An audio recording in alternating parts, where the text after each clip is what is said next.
क्या आप सोच सकते हैं कि जिस घर को आपने अपनी जिंदगी भर की कमाई से अपने बच्चों की सुरक्षा के लिए खरीदा हो, वही घर साक्षात नरक का दरवाजा बन जाए? एक ऐसा घर जहां रात के ठीक 3:07 पर वक्त ठहर जाता है, जहां आपके पालतू जानवर दरवाजे पर ही दम तोड़ देते हैं और जहां दीवारों के पीछे छिपी एक 150 साल पुरानी डाइन की रूह आपकी मासूम बच्चियों की जान के पीछे हाथ धोकर पड़ जाती है। आज की कहानी किसी काल्पनिक हॉरर फिल्म की नहीं है। ये कहानी आधारित है अमेरिका के इतिहास की सबसे खौफनाक और सच्ची पैरानॉर्मल घटना पर, जिसने दुनिया की सबसे मशहूर घोस्ट हंटर्स एड और लॉरेन वॉरेन के भी होश उड़ा दिए थे। आज हम बात कर रहे हैं द कॉन्जरिंग की असली कहानी की। अगर आपका दिल कमजोर है तो इस वीडियो को अभी बंद कर दीजिए। तो चलिए बिना वक्त गवाए शुरू करते हैं इस रोंगटे खड़ी कर देने वाले सफर को। कहानी की शुरुआत में हम 3 लोगों को एक कमरे में बैठे देखते हैं, जिनके चेहरों पर साफ तौर पर एक गहरा डर और दहशत दिखाई दे रही है। वे कहते हैं कि जो कुछ उनके साथ हुआ है उसके बारे में सोचकर ही उनकी रूह कांप जाती है, और अगर वे ये बात किसी को बताएंगे तो लोग उन्हें पागल समझेंगे। तभी वहां मौजूद 2 और लोग, जिनका नाम एड और लोरेन वॉरेन है, उनसे कहते हैं कि वे बिना किसी झिझक के अपनी पूरी कहानी शुरुआत से बताएं। तब वे बताते हैं कि उनके अपार्टमेंट में चीजें पहले बहुत छोटी मोटी घटनाओं से शुरू हुई, जैसे कमरे में रखी एक अजीब सी गुड़िया के हाथ या पैर अचानक अपनी जगह से हिल जाते थे। पहले तो उन्हें लगा कि ये सिर्फ उनका वहम है, लेकिन धीरे धीरे उस गुड़िया का सिर, जो पहले नीचे की तरफ झुका रहता था, वो अचानक ऊपर की ओर देखने लगा। और फिर एक दिन हद ही हो गई, जब वो गुड़िया अपने आप चलकर एक बिल्कुल दूसरे कमरे में पहुंच गई। उन्हें लगा कि शायद किसी के पास उनके अपार्टमेंट की नकली चाबी है और कोई उनके साथ कोई गंदा मजाक कर रहा है। लेकिन हैरान करने वाली बात यह थी कि घर में जबरदस्ती घुसने का कोई भी निशान कभी नहीं मिला। उन्होंने एक तांत्रिक से संपर्क किया, जिसने उन्हें बताया कि इस अपार्टमेंट में सालों पहले एनाबेल हिगिंस नाम की एक 7 साल की बच्ची की मौत हो गई थी। वो बच्ची बहुत अकेली थी और उसे ये गुड़िया बेहद पसंद आ गई थी। पेशे से नर्स होने के कारण उन लड़कियों को उस मृत बच्ची पर तरस आ गया। उन्होंने उस भटकती आत्मा को उस गुड़िया के अंदर रहने की इजाजत दे दी। अनुमति मिलती ही उस भयानक शक्ति ने अपना असली रूप दिखाना शुरू कर दिया। अब वो गुड़िया पूरी घर में कहीं भी भटकने लगी थी और वे पूरी तरह से मौत के साए में जीने को मजबूर हो चुके थे। एड और लोरेन उनकी ये रोंगटे खड़े कर देने वाली बात सुनकर उन्हें बताते हैं कि दुनिया में एनाबेल नाम की कोई भूतिया बच्ची थी ही नहीं।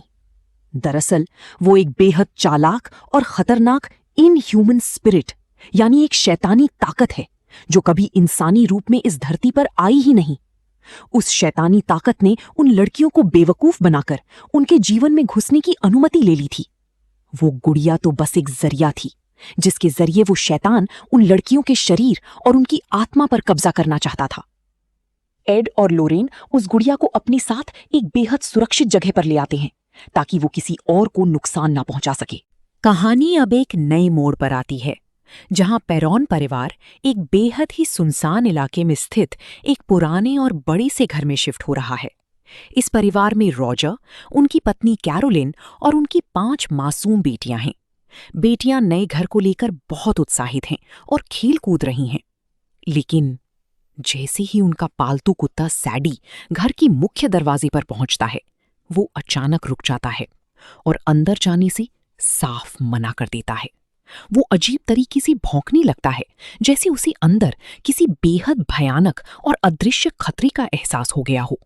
रॉजर उसे बाहर ही एक चेन से बांध देता है। रात में पूरा परिवार घर के अंदर होता है और लड़कियां मस्ती मस्ती में हाइड एंड क्लैप, यानी ताली बजाकर ढूंढने वाला लुका छिपी का खेल खेलने लगती हैं। इसी खेल के दौरान एक बेटी अनजाने में दीवार से टकराती है, जिससे वहां लगा एक पुराना बोर्ड टूट जाता है और उसके पीछे छिपा एक गुप्त कमरा सामने आता है। जब रॉजर माचिस जलाकर अंदर जाता है तो वहां केवल पुराना कबाड़ और मकड़ी के जाले दिखाई देते हैं। वो इस कमरे को बंद तो कर देता है, लेकिन उस बंद दरवाजे के पीछे कुछ ऐसा जाग चुका था जो इस पूरे परिवार को तबाह करने के लिए तैयार था। जब रॉजर सुबह उठकर घर से बाहर कदम रखता है तो उसके पैरों तले जमीन खिसक जाती है। उनका पालतू कुत्ता सैडी, जो कल रात तक पूरी तरह स्वस्थ था, वहां मरा हुआ मिलता है। उसकी गर्दन इस तरह टूटी हुई थी जैसे किसी अदृश्य और बेहद शक्तिशाली चीज ने उसे बेरहमी से मौत की घाट उतार दिया हो। इसी बीच घर के भीतर अजीबोगरीब और डरावनी घटनाओं का सिलसिला तेज होने लगता है। कैरोलिन जब सुबह सोकर उठती है तो उसे अपने शरीर पर गहरे और अजीब से नीले निशान दिखाई देते हैं, जैसे किसी ने उसे रात में बहुत बेरहमी से जकड़ा हो। लड़कियां बताती हैं कि रात को घर में ऐसी बुरी बदबू आ रही थी जैसे कोई सड़ चुकी लाश हो।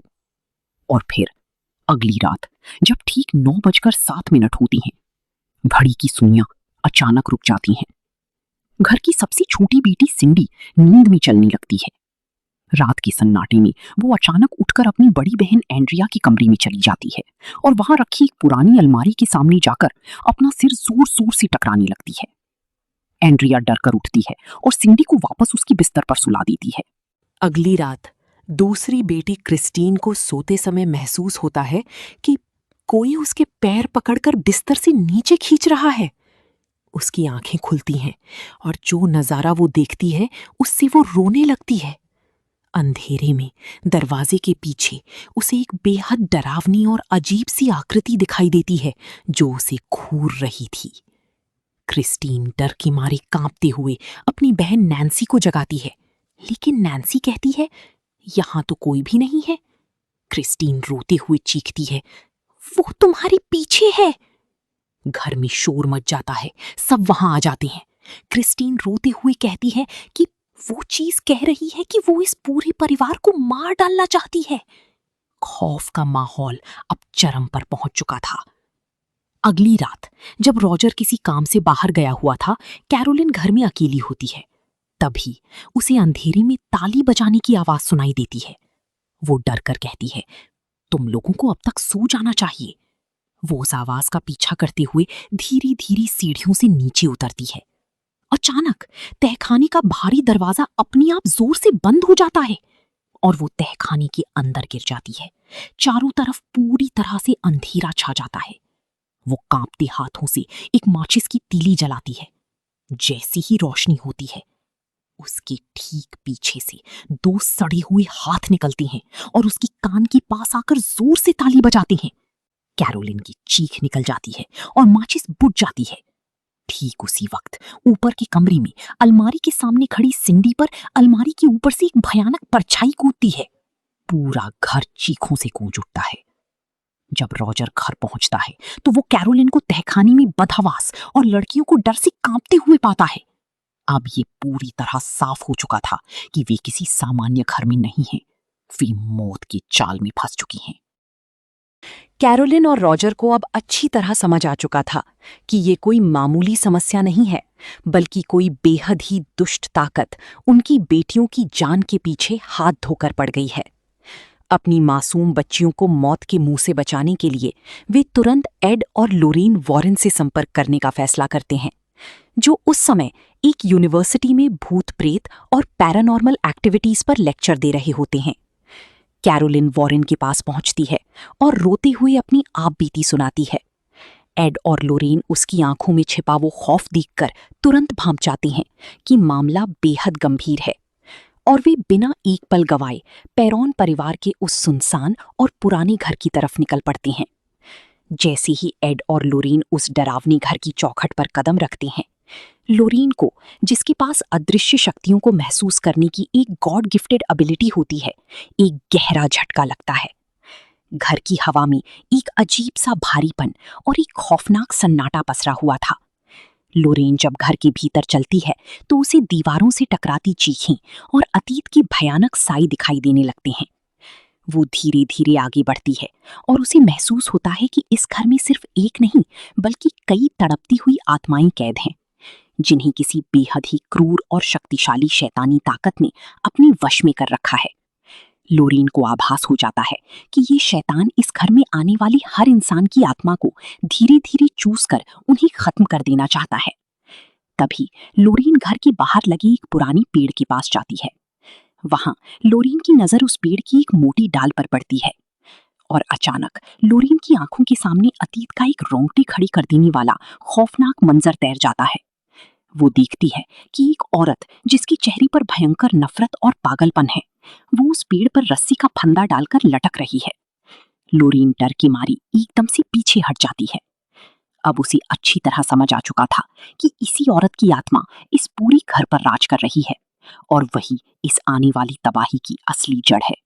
एड और लोरेन वॉरेन जब इस घर के इतिहास की जांच शुरू करते हैं तो उनके हाथ कुछ ऐसे दस्तावेज और पुरानी खबरें लगती हैं जिसे देखकर उनके भी होश उड़ जाते हैं। वॉरेन दंपत्ति को पता चलता है कि ये पुराना फार्म हाउस साल 1863 में जेडसन शर्मन नाम के एक शख्स ने बनवाया था, जिसकी पत्नी का नाम था बाथशेबा शर्मन। बाथशेबा कोई आम औरत नहीं थी, बल्कि उसका नाता मैरी टाउन एसटी से था, जिसे इतिहास में चुड़ैल के मुकदमों के दौरान डायन घोषित कर फांसी पर लटका दिया गया था। इतिहास के पन्नों को पलटते हुए एड और लोरेन के सामने बाथशेबा का वो भयानक सच आता है जो सदियों से छिपा हुआ था। बाथशेबा ने जब एक बच्चे को जन्म दिया तो जेडसन ने उसे अपने ही 7 दिन के मासूम बच्चे की बलि देते हुए रंगे हाथों पकड़ लिया था। वो अपने बच्चे को आग के हवाले कर शैतान को खुश करना चाहती थी। पकड़ी जाने के बाद बाथशेबा पागलों की तरह भागती हुई उसी पुराने पेड़ के पास गई जिसके पास लोरेन को वो भयानक विजन दिखा था। वो उस पेड़ पर चढ़ी, चिल्ला चिल्लाकर शैतान के प्रति अपने प्यार की कसम खाई और इस जमीन पर कदम रखने वाली हर इंसान को एक भयानक श्राप दिया कि जो कोई भी उसकी जमीन छीनने की कोशिश करेगा वो मारा जाएगा। इसके बाद उसने ठीक सुबह के 3:07 पर उसी पेड़ से लटककर खुदकुशी कर ली। यही वजह थी कि घर की सारी घड़ियां हर रात ठीक 3:15 बजे आकर रुक जाती थीं, क्योंकि ये साक्षात बाथशेबा की मौत का समय था। लेकिन बाथशेबा का खौफ सिर्फ यहीं खत्म नहीं हुआ। एड और लोरेन को पता चलता है कि बाथशेबा की खुदकुशी के बाद जो कोई भी उस 200 एकड़ की जमीन के टुकड़ों पर रहने आया वो तबाही का शिकार हो गया। 1930 के दशक में वहां रहने वाली वॉकर नाम की एक महिला का बेटा रॉरी रहस्यमयी तरीके से जंगलों में गायब हो गया, जिसके बाद सदमे में आकर उस मां ने इसी घर के तहखाने में अपनी जान दे दी थी। इतना ही नहीं, उसी जमीन पर बने एक तालाब में एक मासूम बच्चा डूबकर मर गया और पड़ोस के घर में काम करने वाली एक नौकरानी ने भी आत्महत्या कर ली। ये सारी तड़पती हुई आत्माएं कहीं और नहीं बल्कि इसी घर के भीतर कैद थीं और बाथशेबा की गुलाम बन चुकी थीं। जब वॉरेन दंपत्ति ये डरावना सच लेकर पेरोन परिवार के पास लौटते हैं तो घर की स्थिति और भी बदतर हो चुकी होती है। अब एड और लोरेन घर में जगह जगह मोशन सेंसर कैमरे और high frequency audio recorders fit करते हैं ताकि वेटिकन चर्च से झाड़ फूक यानी एक्सोर्सिज्म की इजाजत लेने के लिए पुख्ता सबूत जुटाए जा सके। आधी रात बीत चुकी थी और पूरा घर एक अजीब से भारी और ठंडे सन्नाटे में डूबा हुआ था। वॉरेन दंपत्ति के साथ आए उनके असिस्टेंट ड्रू और पुलिस ऑफिसर ब्रैड हॉलवे में मॉनिटर देख रहे थे। तभी अचानक सिंडी को फिर से नींद में चलने का दौरा पड़ता है। वो अपने बिस्तर से उठकर किसी रोबोट की तरह सीधे एंड्रिया के कमरे की तरफ बढ़ती है। उसकी इस अजीब हरकत को देखकर लोरेन और एड तुरंत ऊपर भागते हैं, लेकिन जब वे कमरे में पहुंचते हैं तो सिंडी वहां नहीं होती। एड अपनी थर्मल टॉर्च से जांच करने की कोशिश करता है और तभी उसे पता चलता है कि अलमारी के पिछले हिस्से में एक गुप्त खोखली जगह बनी हुई थी जिसके अंदर सिंडी बेसुध हालत में पड़ी थी और वो गुप्त रास्ता सीधे घर की उसी खौफनाक तहखाने से जुड़ा हुआ था। एड और रॉजर मिलकर सिंडी को बाहर निकालते हैं। तभी लोरीन उस जगह की जांच करने के लिए आगे बढ़ती है कि अचानक लोरीन का पैर फर्श की कमजोर हिस्से पर पड़ता है और वो सीधे टूटकर नीचे बनी अंधेरी तहखाने में जा गिरती है। लोरीन के हाथ से उसकी टॉर्च छूटकर दूर गिर जाती है। वो घनी अंधेरे में बिल्कुल अकेली थी। लोरीन जैसे ही संभल कर उठती है उसी अंधेरे में किसी की रोने की आवाज सुनाई देती है। वो देखती है कि 1930 के दशक में रहने वाली वो माँ वॉकर, जिसके भीतर बाथशेबा की रूह घुस चुकी थी, उसके हाथ में एक तेज धार वाला चाकू है और वो अपनी ही मासूम बेटी रॉरी को बेरहमी से मार रही है।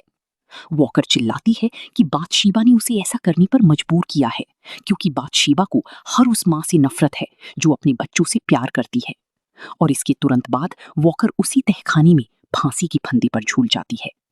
लॉरेन इस खौफनाक मंजर को देखकर चीख पड़ती है, लेकिन तभी अंधेरे में से बातशेबा की आत्मा, जिसका चेहरा पूरी तरह सड़ चुका था और आंखें आग की तरह जल रही थीं, वो सीधे लॉरेन की तरफ झपटती है। वो लॉरेन के गले में लिपटे उसके कीमती लॉकेट को पूरी ताकत से खींचती है, जिसमें लॉरेन की अपनी बेटी जूडी की तस्वीर थी।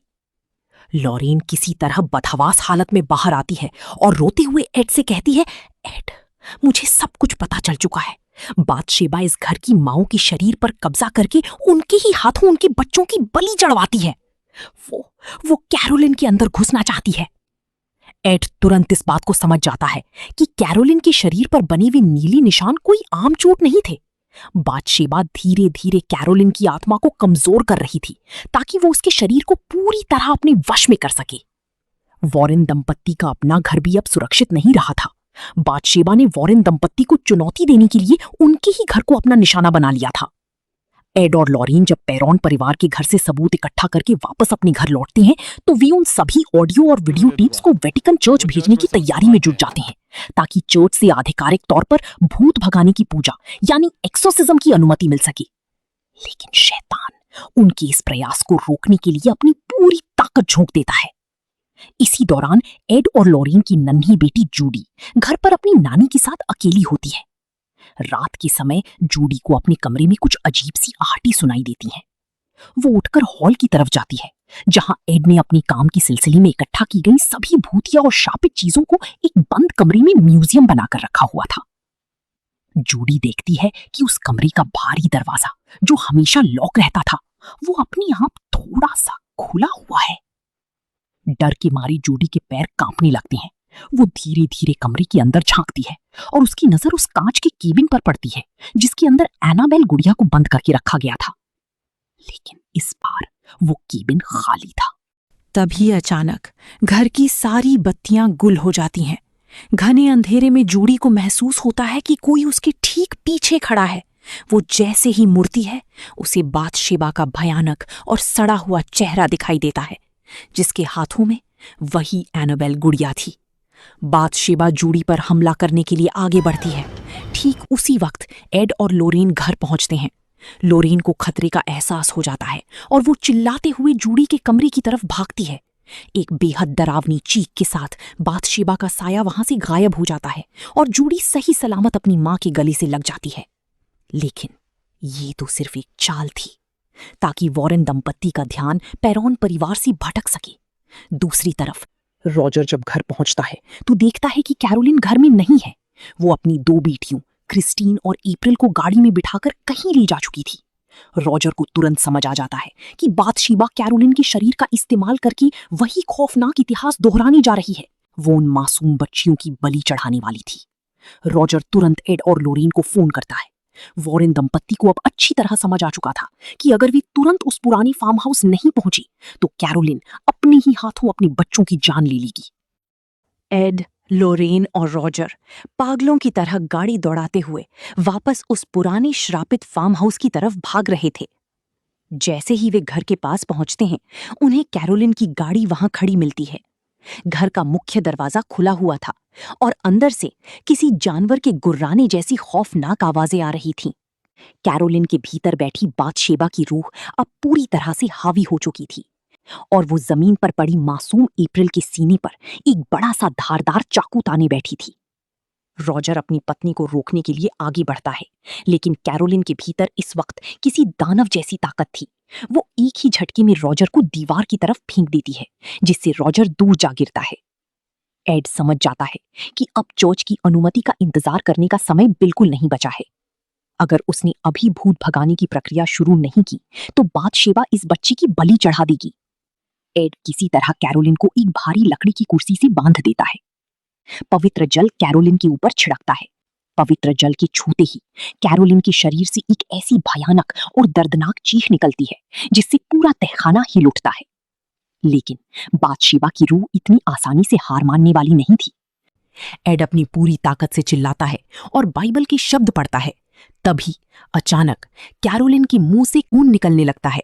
लेकिन कैरोलिन पागलों की तरह हंसने लगती है और भारी दानवी आवाज में कहती है कि ये पूरी जमीन और इस पर रहने वाले सभी लोग अब उसके गुलाम हैं। वो कैरोलिन के शरीर को हवा में उछालने लगती है और एड पर हमला करने की कोशिश करती है। तभी लोरेन को समझ आता है कि इस शैतान को केवल मंत्रों से नहीं हराया जा सकता। चीखते हुए कहती है, रॉजर, हमें कैरोलिन को अंदर से लड़ने के लिए मजबूर करना होगा। बातशेबा उसकी ममता को कमजोर कर रही है, लेकिन कैरोलिन को खुद याद करना होगा कि वो कौन है। रॉजर कैरोलिन के पास भागता है। कैरोलिन, तुम्हें लड़ना होगा, तुम इससे कहीं ज्यादा ताकतवर हो। अपनी बच्चियों के लिए वापस आ जाओ कैरोलिन। पॉल लोरेन तुरंत कैरोलिन की और करीब आती है और उसे वो दिन याद दिलाती है जो कैरोलिन ने अपनी यादों में दिखाया था। लोरेन कहती है, कैरोलिन, उस दिन को याद करो जिसे तुमने कहा था कि तुम कभी नहीं भूलोगी। थोड़ी सी मुश्किल परेशानियों के बीच समुद्र का वो किनारा, तुम्हारी पांपों मासूम बेटियां, तुमने कहा था कि वे तुम्हारी पूरी दुनिया है। अगर आज तुम हार मान गई तो तुम उन्हें हमेशा के लिए खो दोगी। ठीक उसी वक्त छोटी सी अप्रैल डरती डरती एक कोने से निकलती है और रोते हुए कहती है, मम्मी, प्लीज मुझे मत मारो। मम्मी शब्द सुनती ही कैरोलिन के भीतर छिपी एक मां की आत्मा जाग उठती है। थोड़ी सी मुश्किल परेशानियों के बीच उसकी आंखों का वो भयानक कालापन धीरे धीरे कम होने लगता है और वो दर्द से तड़पते हुए अपने ही भीतर बैठी उस चुड़ैल से खुद लड़ने लगती है। एक आखिरी भयानक झटके के साथ बातशीबा की आत्मा कैरोलिन के शरीर को छोड़कर हमेशा हमेशा के लिए उस घर से और इस दुनिया से गायब हो जाती है। पेरॉन परिवार आखिरकार इस नरक से आजाद हो चुका था। सुबह के सूरज की नई किरणें उस घर पर पड़ रही थीं, जिससे वहां सदियों से पसरा वो अंधेरा हमेशा के लिए गायब हो चुका था। कहानी के अंत में एड और लोरेन वॉरेन अपने घर वापस आते हैं। एड उस पुरानी म्यूजिकल बॉक्स को, जो वो उस केस से लाया था, अपने म्यूजियम के कमरे में हमेशा के लिए सुरक्षित रख देता है। तो दोस्तों, ऐसी ही और भी सच्ची और रोमांचक कहानियों के लिए चैनल को सब्सक्राइब करके बेल आइकन दबाना बिल्कुल मत भूलिए। मिलते हैं एक और नई और खौफनाक कहानी के साथ। तब तक के लिए अलविदा।